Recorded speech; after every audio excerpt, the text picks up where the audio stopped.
द्रौपदी का चीरहरण और उसके बाद महाभारत का युद्ध। ये दो ही ऐसे किस्से हैं जो लोगों के दिमाग में बसे हुए हैं। पर क्या एक सवाल आपके दिमाग में भी कौंधता है, क्या इस किस्से पर आपकी नजर गई है? क्या इस कथा को आप जानते हैं कि आखिर द्रौपदी और पांडवों की मृत्यु कैसे हुई? आज का ये वीडियो आपको उनकी मोक्ष की यात्रा के बारे में सुनाएगा, तो बने रहिए इस वीडियो के अंत तक। महाभारत में 18 पर्व हैं और उनमें से एक पर्व है महाप्रस्थानिक पर्व, जिसमें पांडवों की मोक्ष की यात्रा का उल्लेख है। इस पर्व के अनुसार पांडव मोक्ष के लिए हिमालय की गोद में चले गए थे और जब वे वहां पहुंचे तब उन्हें मेरु पर्वत के पास स्वर्ग का रास्ता दिखाई दिया।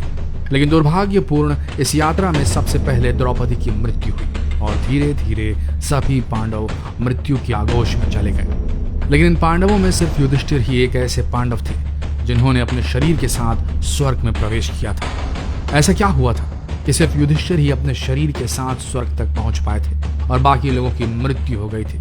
आइए जानते हैं। जब यदुवंशियों का राजपाट समाप्त हो चुका था तब महर्षि वेदव्यास की आज्ञा से पांडवों ने सब कुछ छोड़कर मोक्ष प्राप्ति के लिए परलोक जाने का निश्चय किया और द्रौपदी सहित सभी पांडव स्वर्ग की यात्रा पर निकल गए।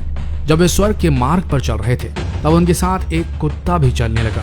उनके रास्ते में कई नदियां और समुद्र पड़े और धीरे धीरे वे लाल सागर तक पहुंच गए। स्वर्ग के रास्ते में जाते वक्त वहां अग्निदेव उपस्थित हुए और उन्होंने अर्जुन की गांडीव, धनुष और अक्षय तरकश का त्याग करने के लिए उनसे कहा, लेकिन अर्जुन ने ऐसा करने से मना कर दिया। यात्रा काफी लंबी थी और वे धीरे धीरे हिमालय पर्वत तक पहुंच गए। जब उन्होंने हिमालय पर्वत को पार किया तब उन्हें रेतीला समुद्र दिखाई दिया। इसके बाद उन्होंने मेरु पर्वत के दर्शन किए, लेकिन अचानक तभी द्रौपदी लड़खड़ाकर गिर पड़ी। द्रौपदी को नीचे गिरा देखकर भीम ने युधिष्ठिर से पूछा कि आखिर क्या कारण है जो द्रौपदी लड़खड़ाकर नीचे गिर गई, जबकि उन्होंने तो कोई पाप भी नहीं किया था। तब युधिष्ठिर ने बताया कि द्रौपदी हम सभी पांडवों में सबसे ज्यादा अर्जुन को पसंद करती थी, इसलिए उनके साथ ऐसा हुआ। और इतना कहकर युधिष्ठिर द्रौपदी को देखे बिना ही आगे बढ़ गए। कुछ देर बाद सहदेव भी गिर पड़े और उसके बाद युधिष्ठिर ने सहदेव का गिरने का कारण बताया कि वह अपने आप को सबसे बड़ा विद्वानी समझते थे और इसी कारण उनके साथ ऐसा हुआ। कुछ देर बाद नकुल भी गिर पड़े और उनके गिरने का कारण था कि नकुल अपने आप को बहुत सुंदर मानते थे और इसी अभिमान के कारण उनकी मृत्यु हुई। और उसके बाद बारी आई अर्जुन की और युधिष्ठिर के अनुसार अर्जुन को अपने पराक्रम पर अभिमान था। अर्जुन ने कहा था कि एक ही दिन में शत्रुओं का नाश कर देंगे, लेकिन वो ऐसा कर नहीं पाए और इसलिए अपने अभिमान के कारण ही अर्जुन की भी मृत्यु हो गई। थोड़ा देर चलने के बाद भीम भी गिर पड़े। तब युधिष्ठिर ने भीम को इसका कारण बताया कि वो बहुत खाते थे और अपने बल का झूठा प्रदर्शन करते थे, इसलिए उनकी हालत हुई। और इतना कहकर युधिष्ठिर आगे चल दिए। अब सिर्फ युधिष्ठिर और वो कुत्ता ही बचे थे और ये दोनों आगे चलते रहे।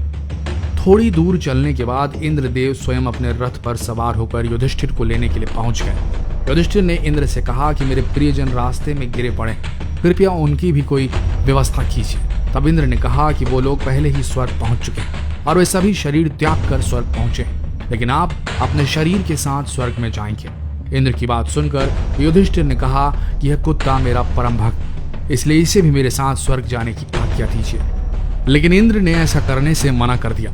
काफी देर तक युधिष्ठिर अपनी बात पर अड़े रहे और फिर उस कुत्ते ने यमराज का रूप ले लिया। असल में वे यमराज ही थे जो उनके साथ इस यात्रा में शामिल थे। इसके बाद इंद्र युधिष्ठिर को अपने रथ में बिठाकर स्वर्ग ले गए। स्वर्ग जाकर युधिष्ठिर ने देखा कि वहां दुर्योधन एक भव्य सिंहासन पर बैठे हैं। ये देखकर युधिष्ठिर ने देवताओं से कहा कि मेरे प्रियजन कहाँ हैं और मैं भी उनके साथ ही रहना चाहता हूँ। तब देवताओं ने कहा कि यदि आपकी ऐसी इच्छा है तो आप इस देवदूत के साथ चले जाइए, यह आपको अपने भाइयों के पास पहुंचा देगा।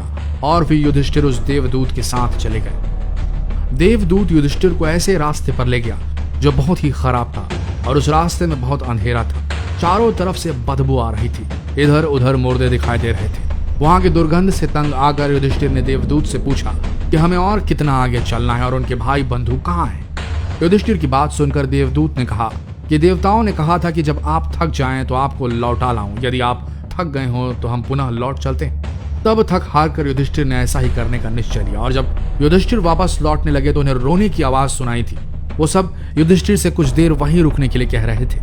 युधिष्ठिर ने उनसे उनका परिचय पूछा तो उन्होंने बताया कि वो कर्ण, भीम, अर्जुन, नकुल, सहदेव और द्रौपदी है। तब युधिष्ठिर ने देवदूत से कहा कि तुम देवताओं के पास लौट जाओ मेरे यहाँ रहने से यदि मेरे भाइयों को सुख मिलता है तो मैं इस दुर्गम स्थान पर ही रहूंगा। फिर देवदूत ने यह बात जाकर फौरन देवराज इंद्र को बता दी। यह बात सुनकर सभी देवता वहां आ गए। तब देवराज इंद्र ने युधिष्ठिर को बताया कि तुमने अश्वत्थामा के मरने की बात कहकर छल से द्रोणाचार्य को उनके पुत्र की मृत्यु का विश्वास दिलाया था। इसी के परिणाम स्वरूप तुम्हें भी छल से कुछ देर नर्क के दर्शन करने पड़े। अब तुम मेरे साथ स्वर्ग चलो, वहां तुम्हारे भाई पहले से ही पहुंच गए हैं। इस प्रकार युधिष्ठिर अपने भाइयों और द्रौपदी को स्वर्ग में देखकर बहुत प्रसन्न हुए।